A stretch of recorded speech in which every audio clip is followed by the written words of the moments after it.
Hello, and welcome to our THF Conversation series spotlighting leaders, social innovators, industry experts, and trailblazers who share their experiences and insight as we reflect on the past and collaborate to inspire and empower the next generation.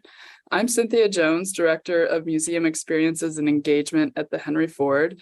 And today I have the real pleasure of speaking with Sabin Blake, Director of North American Business Communications at General Motors. Welcome, Sabin. Thank you, Cynthia. It's a pleasure to be here. It is absolutely a pleasure. And, I'll let our viewers in on a little secret. Sabin and I know each other as well through our joint participation on the board of the Motor Cities National Heritage Area. So I'm really looking forward to deepening our friendship today, but also learning more about you. Yeah, likewise. We go way, way back, as they say. That's awesome. Can you share with our viewers and with me, because I actually don't know a lot about this part, what is the work you do for General Motors?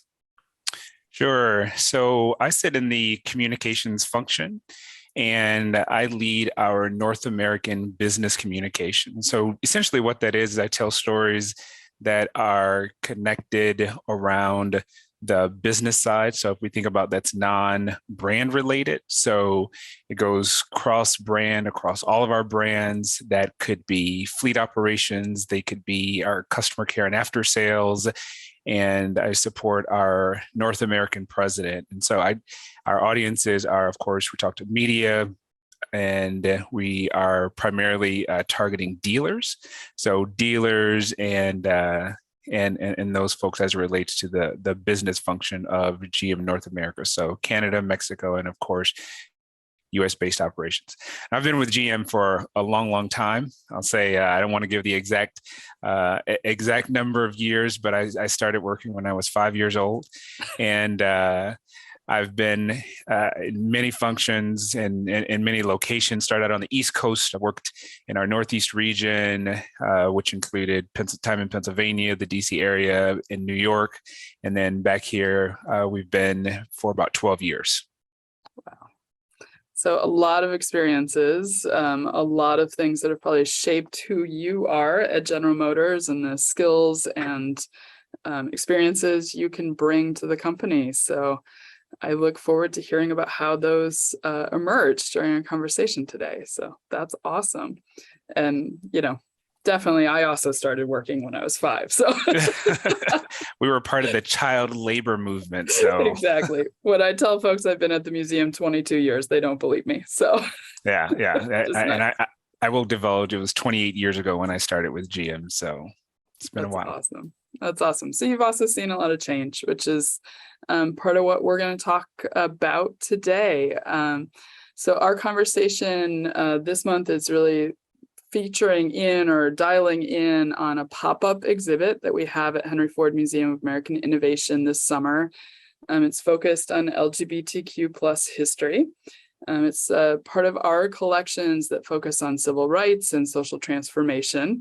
And Sabin, you have really shared in a leadership capacity in other conversations I've heard, kind of around this topic. And so we want to talk with you about it, really thinking about how identity, visibility, all the pieces of yourself, bringing your whole self forward can help you succeed in your career. And I think you're a great example of that. So for us, we kind of think about that success dialing in on our habits and actions of innovation. So we have 2 of those that I think come up here. One is be empathetic. The other is collaborate. And your experience at GM, how does that culture that respects difference, that kind of is empathetic and collaborative, how does that build a more successful company? Sure. And I love that question, Cynthia, just the idea of bringing empathy and collaboration into the workplace. These are things that maybe weren't a part of the vernacular when I first began. So the fact that we're even having these conversations as it relates to work, I think is progress and advancement forward. So when I think of just when you take the word collaboration, right, which is a foundation of what we all do at work, just that idea of the meaning of the word collaboration, it's around working with someone else to create something. And I know that I am personally my best and so much more creative when I can be myself and when I can be my whole authentic self. Because when I'm not in myself, or when there's some fear around, for whatever reason, if it's a safety concern or if it's a, psychological safety or physical safety or whatever the case may be, I tend to, or we as humans tend to then hold back, right? We hold back. That uses, I will say, brain space that could otherwise be steered towards being our best selves at work. So it just really frees up, creativity. It frees up productivity. It frees up all the things when we know that our either differences or when ourselves, when we are respected, and we know that we can show up at work and be ourselves, that we're not expected to, when we swipe our badges at the door, that we become a clone, right? I'll tell a lot of young people or folks coming into the organization that we hired you for you. We didn't hire you to become someone else, right? We want you for all who you are. So we do a rigorous interview process that we get to know you as a person. And sure, we want your skill sets, but we want a lot of other things. And that can mean, your outside interests, because if you can then connect your outside interests and passions and your families and all those things, and you're going to be a happier employee, and you're going to then, be more creative and be more productive in work. And then that's where all the magic happens with getting the most out of our employees and out of ourselves. That is a great answer. Very inspiring. And I think, I loved your phrase, we hired you for you. So I know GM has been recognized as a top 50 company for diversity by Diversity Inc. I think that your employee resource groups help reflect that diversity, help give room for that diversity, respect for that. You are part of GM Plus. Can you tell us about GM Plus and how it works to support employees and drive change? Absolutely. I'm super proud of the work that's been done with GM Plus. And for the viewers, GM Plus is a ERG, and just to explain, that's an employee resource group. And these have a long history within GM and many other corporations, right? Probably dating back to the early 70s. And really, when they started off as a place for folks to come together in like a social setting that was safe. And I love the connection with the exhibit right now. And you talk about really the history of the LGBT community and around communication, right? In the early days, it was around communication and bringing folks together in these safe places. And that really mirrored the development of the ERGs. So really starting out as a place to come together socially, we saw then it shifted to more of an advocacy-based of a reason for being. We saw all three companies, actually four, with GM, Ford, and Chrysler, and the UAW coming together in the late 90s, early 2000s to really push forward the idea of domestic partner benefits. And this was largely driven by the ERGs pushing the organization for these benefits. So that was kind of the advocacy piece. So we really see these ERGs pushing our companies in order to really live up to their stated values and become an advocate for, be it employee rights, be it could be benefits and all sorts of things. One thing I'll share is a recent example of one way our ERG helped identify resources for the community is that we had a person who identified as trans, and they shared through their experience, it came through the ERG, that for them to use the bathroom at one of our locations, it would take them 20 minutes to walk to a single stall bathroom that they felt safe to walk to or use, and then use the bathroom, and then take 20 minutes to walk back to their work location. And that was just a eye-opening, jaw-dropping example of, okay, we know we need to do better, but it was through the ERG that this example of just a simple task of being able to use a safe bathroom, and then what that led to then is the creation of more gender or non-gender inclusive bathrooms throughout our work sites and locations. So to sum it up, ERGs help the companies become better, identify blind spots that not through intention that the company has decided not to look at or whatever, but just had no awareness to. And we see countless numbers of examples of that happening throughout our companies. So that's just a few of the ways that the ERGs push companies to be better. Thank you so much, Sabin. I think that was a wonderful kind of look back at kind of that piece about communication and social gathering, and then moving on to advocacy. And I think, what I see happening as a trend, and I certainly see this at GM, is the move towards real inclusion. And I'm curious how you see kind of that moving along. GM launched the Everybody In campaign in 2021. It was really focused on EVs, a world of zero crashes, zero emissions, zero congestion. I think it's a very positive view of the future. How are you seeing that evolve?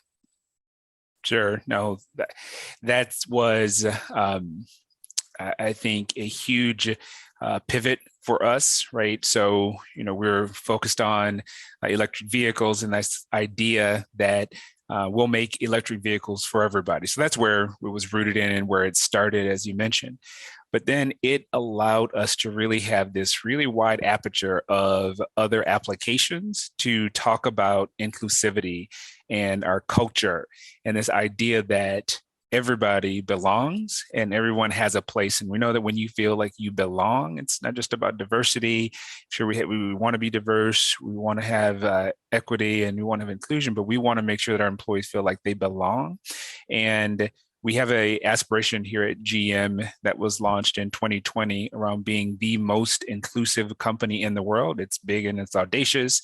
And we want to be the most inclusive company, but we want all companies to have that idea of inclusion. And so it's with that we are constantly challenging ourselves, and we are to look at our culture and of the organization, and to then question, are we doing things the right way? We want to make sure. And I can say in my 28 years of being here that this is something that we've embraced. This is something that we've really taken to this to every level of the organization, to be able to ensure that everybody does have a place, and that everybody's in, and that everyone has an equal voice to be able to speak up about issues when they see something, they say something, and removing that fear around impacting nearly every part of our organization. So it's really been a good campaign that we could all rally around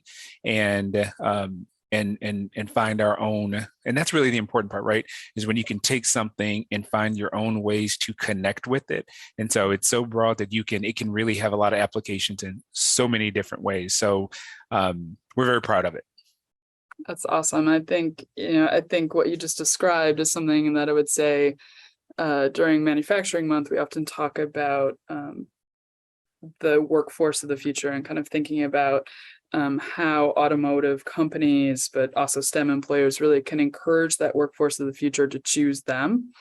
And I think what you just described is a reason why folks up and coming will choose GM, because that sense of belonging, everybody in, being able to contribute, bring your whole self, be creative, create the future. I think that's fantastic. Wonderful work. Very inspiring for me. I'm sure it's inspiring for you. So my last question for you is a very broad one. What makes you proud to be a GM employee? All right, let me narrow this down to just one. So okay. I think just I have the privilege of having the span of time, right, to have seen the company change over these years. And I would say what makes me the most proud is the culture that we're creating. And it's this culture that, it's everybody in, it's everybody belonging. We're doing things that, and I'll be very honest and vulnerable, things that I never imagined that we would do. I'll give just a quick example. And this is something that started during Pride Month with our ERGs. Around a dozen years ago, we had the goal of let's fly the Pride flag over certain locations let's do it for a few days. Started out as just 3 days in the month. And then we went from from our large sites, like our corporate sites, to then spread it to manufacturing. Well, then I will fast forward to now where it's every location for the entire month of June. And and just to understand how big of a deal that is, that's every location that we have here in the U.S. and for the most, not every location globally, but the majority of our locations globally. So we're talking about places that it's one thing to say in downtown Detroit, but we're talking about in Fort Wayne, Indiana, in Spring Hill, Tennessee, in Arlington, Texas. I'm proud to say that all of our locations, and they fly it proud over for the entire month. So what that does is that's then having an impact on these communities where you have a young LGBT boy or girl or whomever will see the flags and know that, hey, it may be difficult now, but it can get better, right? Just that image and that symbol of inclusivity and that and it's been something that I've personally been very proud of, that was a moment of huge culture shift. It wasn't easy, but it was something that we were able to get done. And I'm extremely proud of what GM's been able to do on the area of culture change just over the past short period of time. And it's been fantastic to see.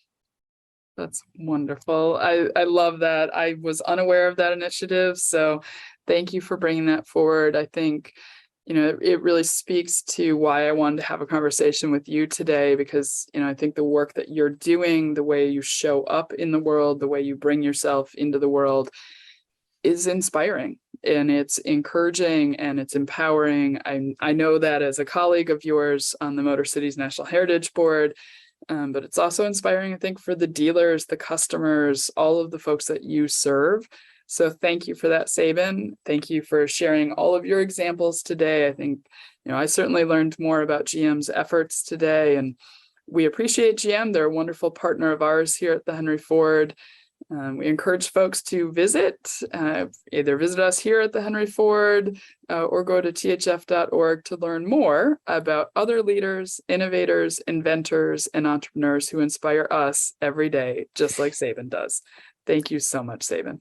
Well, thank you. And I have to give a shout out, Cynthia, to you and to the entire team at the Henry Ford. I will give a nerd out moment that I am a huge fan of the Henry Ford. I am a history nerd, and I love the work that you're doing.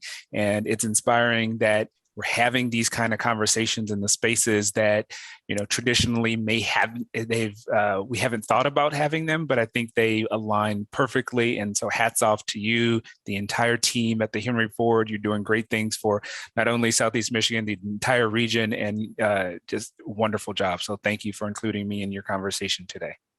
Thank you so much. And for all of you who've tuned in and listened today, we hope you have a wonderful day. We hope you're inspired and go out and create some positive change.